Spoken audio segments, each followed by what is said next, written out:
Jansen made his way into the mountains. I know who you are. You're the same dumb pilgrim I've inherited.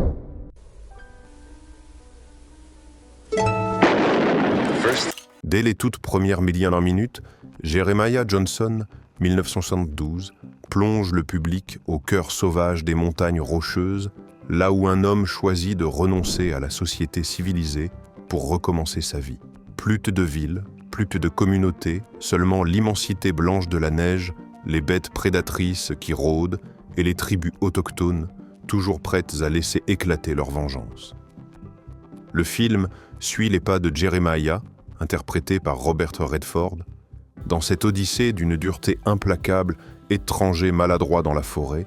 Au début, il devient peu à peu un trappeur aguerri, affrontant une nature brutale, construisant une petite famille, avant de tout perdre à nouveau dans une tragédie déchirante. Ce qui rend Jeremiah Johnson si singulier, c'est la manière dont le film renonce au spectaculaire, aux fusillades et à l'action tapageuse, pour s'appuyer sur le silence, les pauses glaciales et les instants de solitude absolue, afin de décrire à la fois la force et la fragilité de l'être humain.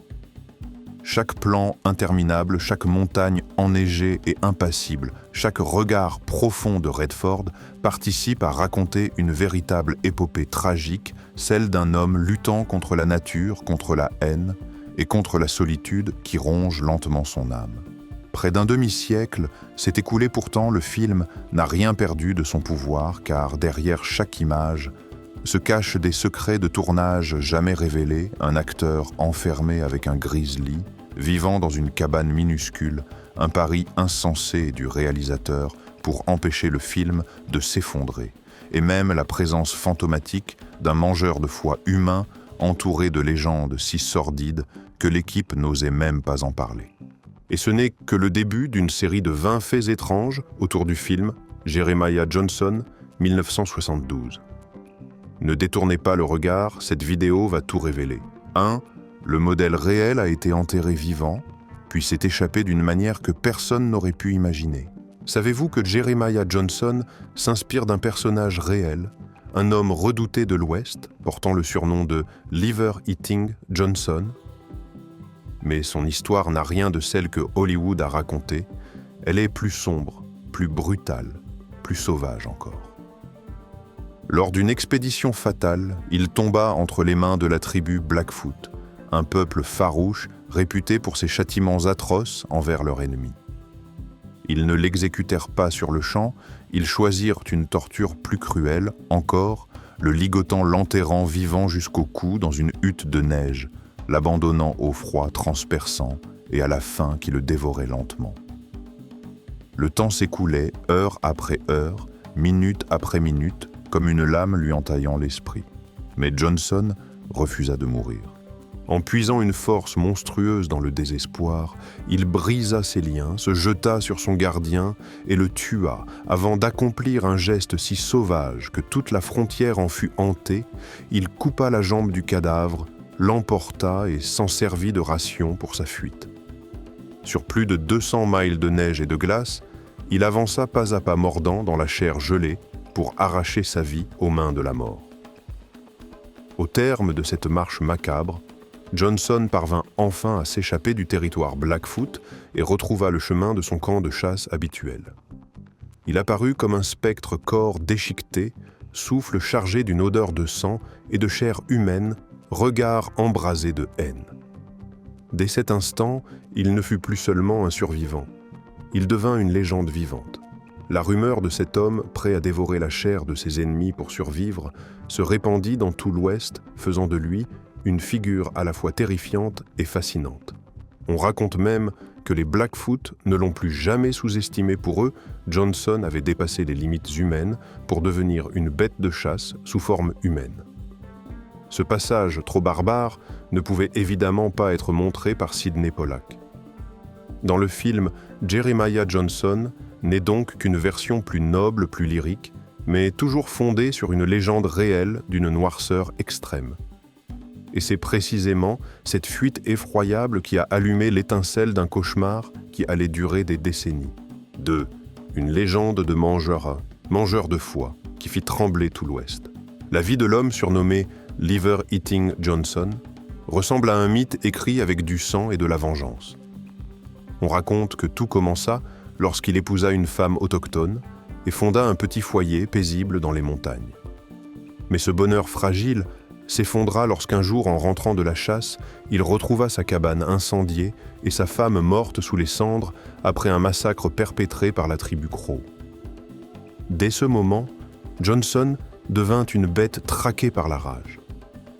Il jura de les venger et ce serment se transforma en des années de carnage. Non content de tuer ses ennemis, il leur arrachait le foie et le mangeait sur place, un rituel barbare qui, selon la croyance des Crows, empêchait l'âme du défunt de rejoindre l'au-delà. C'est ainsi que son surnom est né, et c'est ainsi qu'il devint la terreur vivante de la frontière. La légende dit qu'il tua plus de 300 guerriers Crows. Les historiens modernes estiment que le chiffre est probablement exagéré, mais son sinistre surnom lui est resté intact. Dans le film, Sidney Pollack et Robert Redford ont supprimé toute cette sauvagerie, préférant une quête plus contemplative, plus humaine, transformant Jeremiah Johnson en symbole solitaire des terres sauvages à la fois humanistes et hantées. Et pourtant, même en écartant les aspects les plus cruels, l'équipe du film a dû affronter un défi insensé impliquant une véritable bête vivante. 3. Une scène face à un véritable grizzly dans une cabine minuscule. Dans Jeremiah Johnson, Robert Redford a dû traverser l'un des moments les plus dangereux de toute sa carrière lorsque l'équipe décida d'utiliser un véritable grizzly vivant pour la scène tournée dans la petite cabine. Pas d'effets spéciaux, pas de maquette, pas de CGI, seulement une maisonnette en rondin minuscule remplie des grondements sourds d'un énorme prédateur qui avançait lentement vers l'intérieur. Redford devait rester calme, fidèle au flegme de son personnage, mais un seul mouvement brusque de l'animal aurait suffi à transformer le plateau en un carnage impossible à imaginer. L'atmosphère sur le tournage était irrespirable, lourde de tension. Les membres de l'équipe, regroupés à l'extérieur de la cabine, retenaient leur souffle, prêts à se jeter à l'intérieur au moindre signe de danger. Le grizzly raclait le sol de ses griffes, explorait les recoins, reniflait chaque poutre pendant que Redford se tenait seulement à quelques pas de lui. La scène ne dura que quelques minutes à l'écran, mais pour tous ceux présents, ces minutes semblèrent interminables, presque suspendues hors du temps. Et c'est précisément cette dose de folie maîtrisée qui donna naissance à l'une des scènes les plus authentiques, suffocantes et inoubliables du cinéma des années 1970. Mais l'audace ne s'arrêtait pas à la cabine du grizzly, elle se trouvait aussi derrière la caméra, là où le réalisateur dut accepter un pari insensé. 4. Le réalisateur a misé sa propre maison pour sauver le film. Alors que les tempêtes de neige frappaient sans répit l'équipe de Jeremiah Johnson, le budget s'évaporait comme de l'eau dans le désert. Les coûts explosaient sous l'effet des lieux trop escarpés, des conditions climatiques impossibles et des retards de tournage qui s'accumulaient sans fin. Warner Bros. Commençait à perdre patience, le studio menaçait de couper les vivres, voire d'abandonner le film entièrement. Face à ce carrefour décisif, Sidney Pollack comprit qu'une seule concession suffirait à faire s'effondrer tout le rêve qu'il portait depuis des années. Au bord de l'impasse, il prit alors une décision qui fit trembler Hollywood. Il hypothéqua sa propre maison pour obtenir de quoi maintenir l'équipe à flot.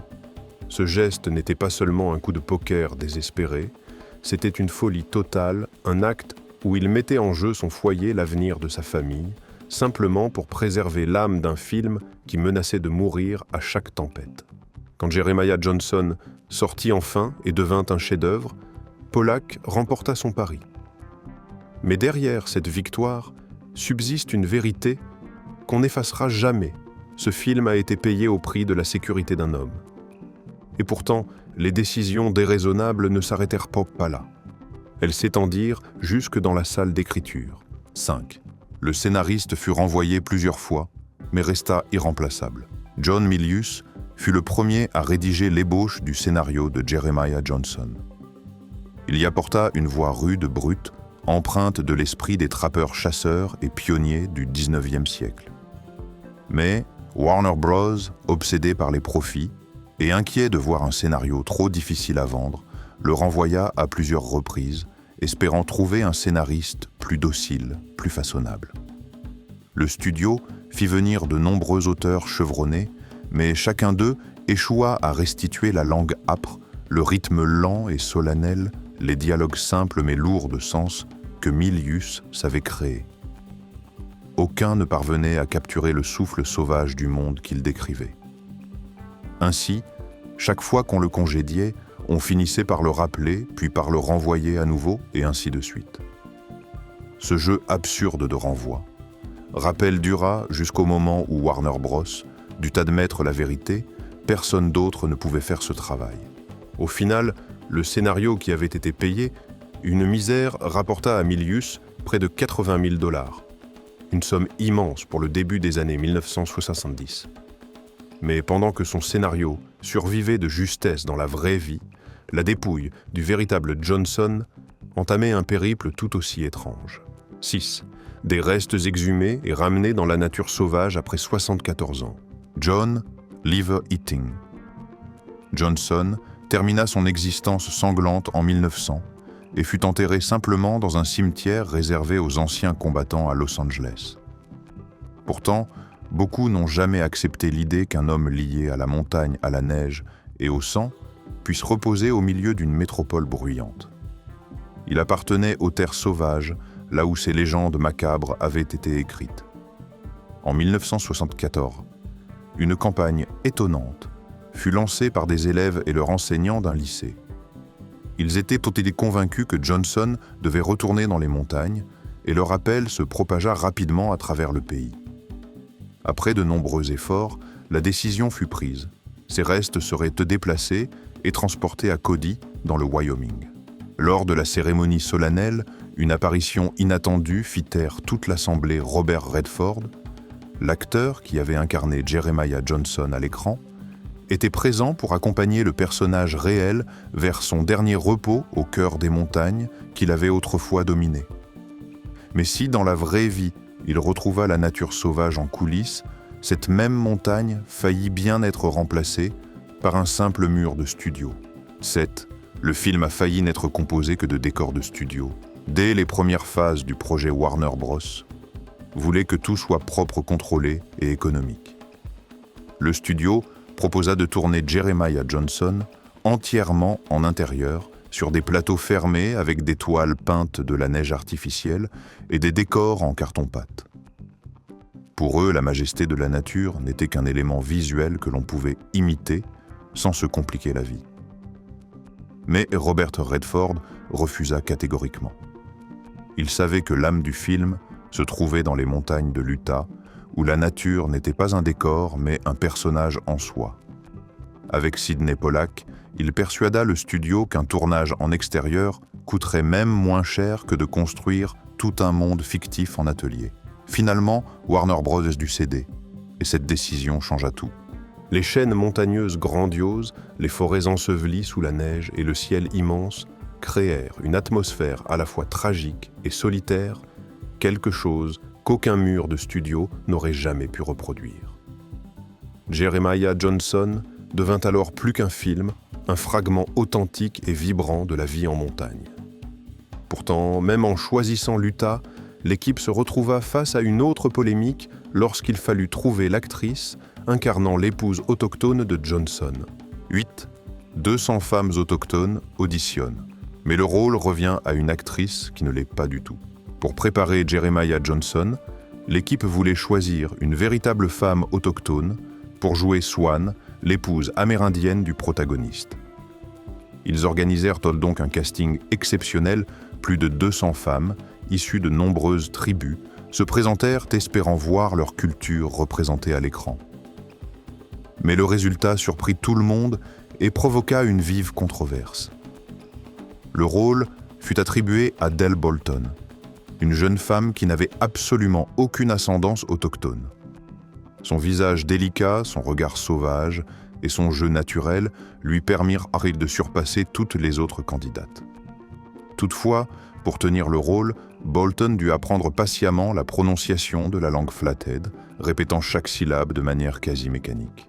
Dans le film, elle livra une performance émouvante, mais derrière cette réussite se cachait une réalité troublante. Des centaines de femmes autochtones avaient été écartées simplement parce que Hollywood, à l'époque, ne considérait pas encore l'authenticité culturelle comme une priorité. Et dans cette nature implacable, un autre défi apparut. L'équipe n'avait qu'une seule chance pour immortaliser certaines images enneigées. 9. Une seule prise possible pour chaque scène dans la neige. Les scènes furent tournées au cœur des montagnes de l'Utah, recouvertes d'une neige immaculée, où chaque empreinte peut rester visible pendant des heures. Cela signifiait qu'il n'y avait qu'une seule prise possible pour chaque scène si un acteur se trompait de pas, si une réplique était ratée, ou si un technicien apparaissait par erreur dans le champ, tout le décor devenait inutilisable. L'équipe travaillait alors sous une tension extrême. Chaque scène était répétée minutieusement avant que la caméra ne tourne, car chacun savait que la moindre erreur obligeait à attendre le prochain épisode de chute de neige. Parfois quelques heures, parfois plusieurs jours, alors que le planning devenait de plus en plus serré. Les conditions impitoyables créèrent une atmosphère proche d'une opération militaire, précision absolue, rigueur totale, aucune marge pour l'erreur. Et cette pression constante donna naissance à des images d'un réalisme intense, presque suffocant. Mais en parallèle, une autre vérité fut entièrement dissimulée. Un élément pourtant essentiel du mythe originel de Jeremiah Johnson. 10. Le secret cannibale complètement effacé du film. Dans les récits réels, John Liver Eating, Johnson était associé à des histoires terrifiantes. Il arrachait le foie des guerriers crocs et le mangeait cru devant leurs compagnons. Ce détail atroce est à l'origine de son surnom redouté dans tout l'Ouest.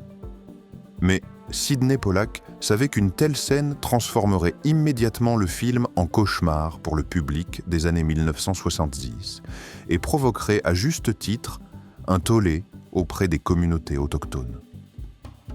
Ainsi, cette dimension sanglante disparut complètement du scénario.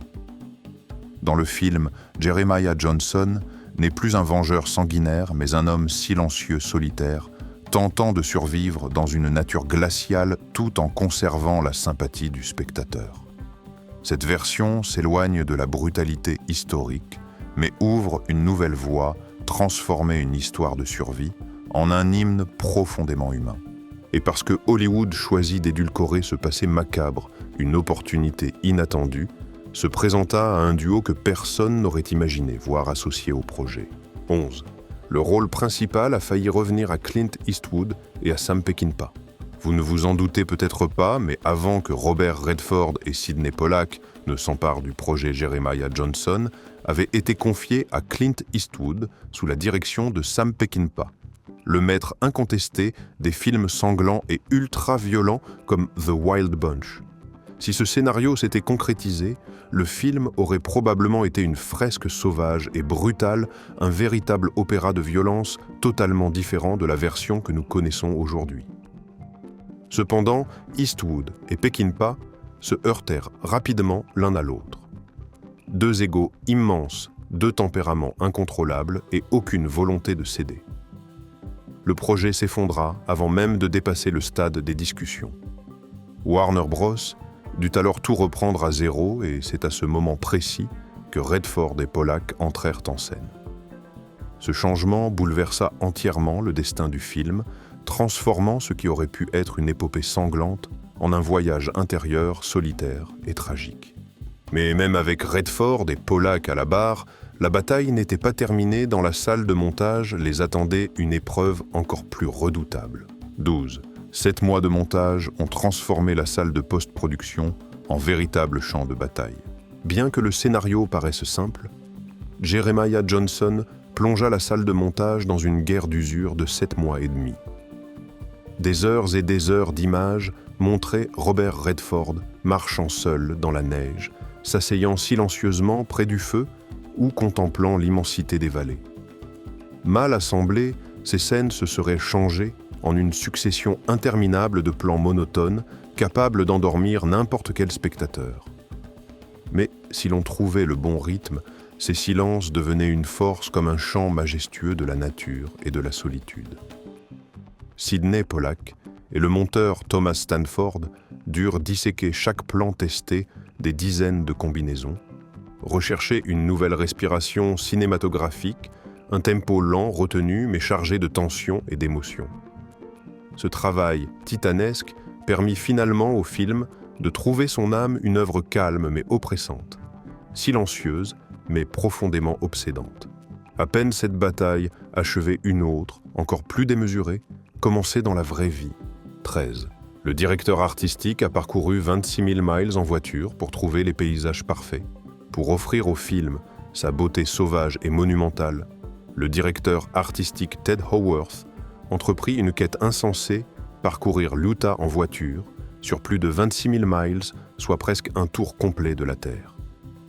Pendant des mois, il traversa montagnes, vallées, forêts profondes et territoires presque inaccessibles dans l'espoir de dénicher les décors les plus authentiques pour chaque scène. Au final, près de 100 lieux furent sélectionnés s'étendant de Zion à Ashley, en passant par Wasatch et Snow Canyon.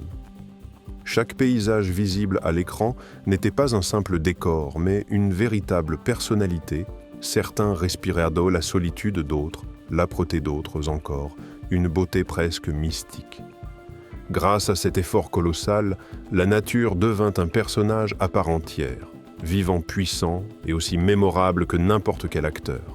Et c'est précisément dans l'un de ces décors apparemment anodins qu'un moment du film ressuscita des décennies plus tard pour devenir un mème iconique d'Internet. 14. Le célèbre hochement de tête devenu mime Internet et longtemps attribué à tort. Dans le film, il existe un moment très bref. Robert Redford, la barbe épaisse, incline légèrement la tête et esquisse un sourire discret. Pas un mot, juste un regard tranquille perdu dans les montagnes. Pourtant, des décennies plus tard, ce fragment fut découpé, puis diffusé massivement sur les réseaux sociaux, devenu l'un des gifs d'approbation les plus célèbres au monde. Ironie du sort, pendant des années, des millions de personnes confondirent Redford avec l'acteur comique Zach Galifianakis, star de The Hangover. La confusion persista si longtemps que le mème fut pratiquement attribué à Galifianakis par défaut. Ce n'est qu'en 2019, lorsque la presse dévoila la vérité, que le public comprit enfin l'homme du mème était Robert Redford dans Jeremiah Johnson, en 1972. Mais bien avant de devenir une icône de l'Internet moderne, Jeremiah Johnson abritait déjà une autre surprise. 15. Une future star de la country, âgée de 12 ans, apparaît brièvement avant de devenir mondialement célèbre. À un moment fugitif du film, on aperçoit une toute jeune fille, sans nom, sans réplique, et même non créditée au générique.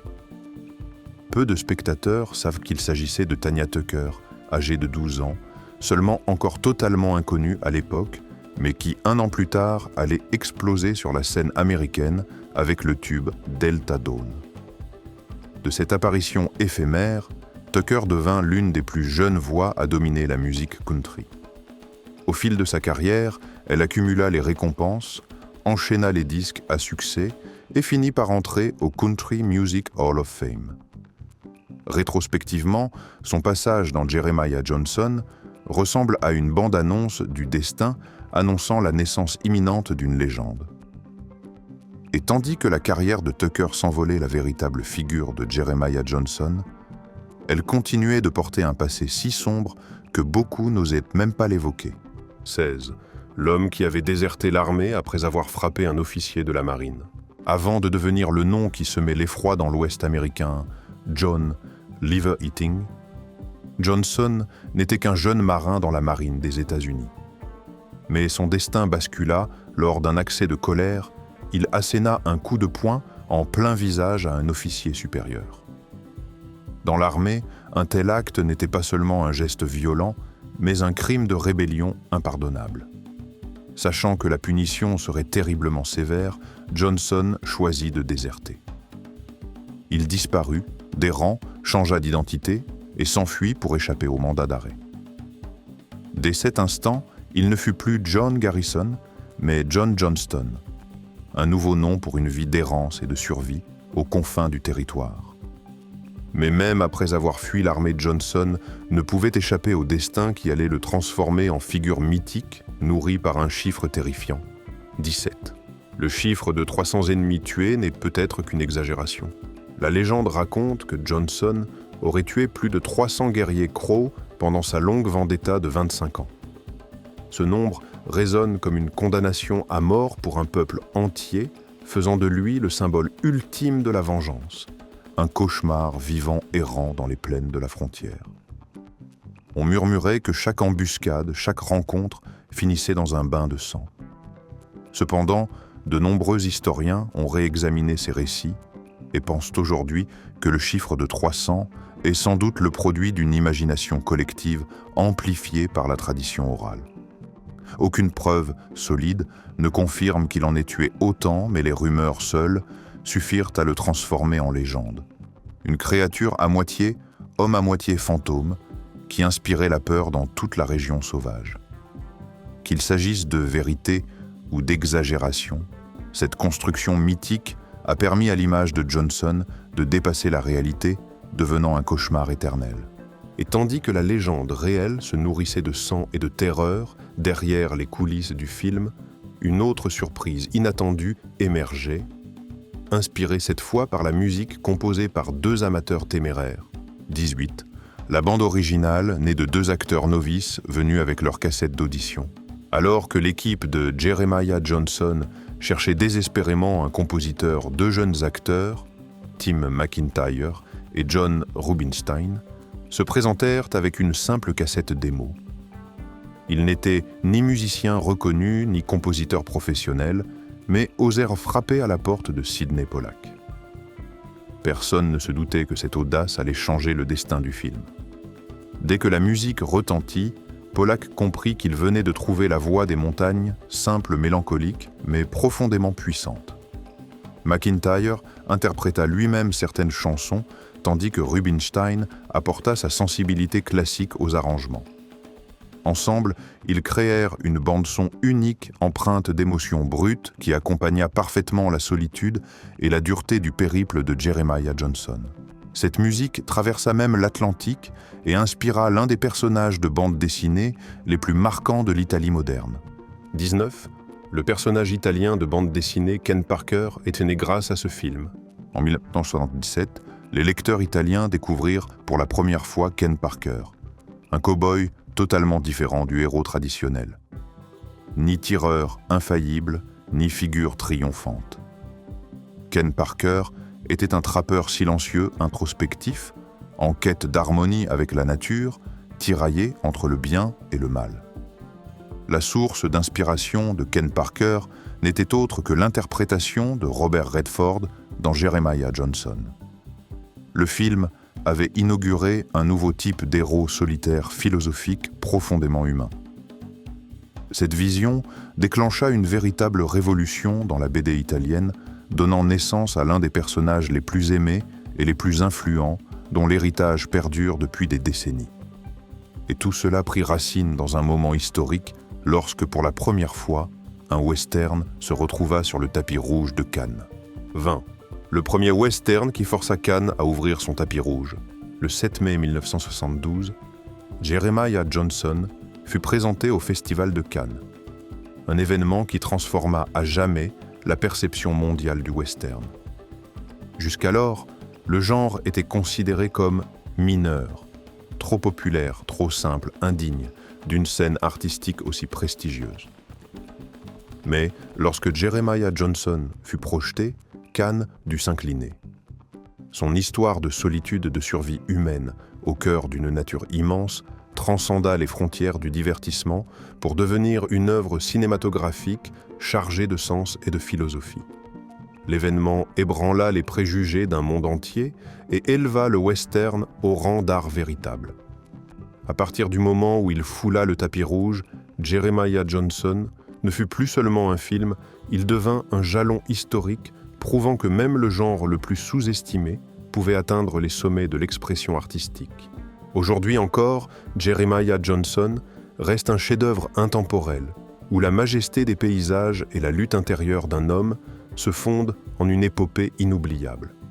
Robert Redford incarne Jeremiah avec une profondeur rare, à la fois sauvage et tragique, laissant une empreinte durable dans la mémoire du public. La musique, les décors et le rythme lent presque méditatif composent une véritable symphonie mélancolique qui transporte le spectateur au cœur d'une nature indomptée. Plus d'un demi-siècle après sa sortie, le film conserve toute sa puissance, affirmant l'immortalité artistique du cinéma occidental. Si cette vidéo vous a captivé, n'oubliez pas de liker et de partager pour faire vivre cette légende. Et abonnez-vous dès maintenant pour ne manquer aucun autre secret cinématographique aussi surprenant que bouleversant.